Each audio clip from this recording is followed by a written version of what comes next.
Počkej. Dobre. Česká policie pořádně v pondělí nějakou fanouška v Květinové, jo? No, Můžete hovořit, pane. Můžu hovořit? No, městská policie, prosím. Karviná? Ne, jste ho spali nebo normální čiperný? A proč? Co se stalo? No, bo mluvíte se mnou, že byste toho spali. Teď mě napadli městská policie. Městská policie nás určitě nenapadla. Napadla mě, kurva, nesel mě, kurva. A komu ty kafe? No, napadla mě. Na schodě jsem byl ubližený. Na schodě mě napadly, aj děcka moje. Na Květinové 1270. Já vím, na Květinové 1270 je od 10 hodin bordel, jo, že tam Víte co, počtu vás to piče, odmítáte mě? Já vás neodmítám, Odmítáte mě, že?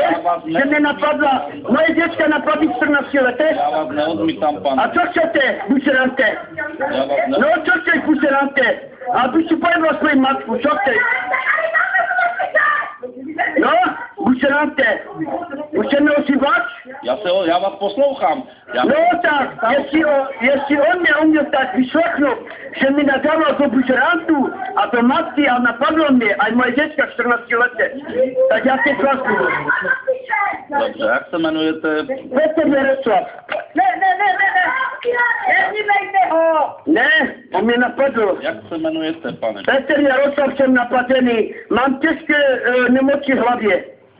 A potřebuju, ano, mám těžké nemoci v hlavě a potřebuju ošetřit. Jestli se mi něco stane, beru na vědomí na vás. Byl jsem napadený v městské policii.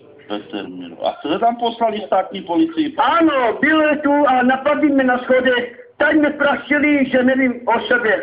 Ale nevíte o sobě, a víte o tom, že vy voláte? Vím o sebe, bušerante. O to víte, že? Že si braníte jich. Že?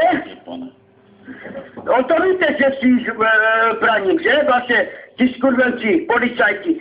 Jeden byl 80, číslo jsem si ho zapsal a otočil se mi hlavou, abych si ho nezapsal. Tak mě mlatil. Ticho. Tak mě mlatil do zad, že nemám zada. A chci si stěžovat,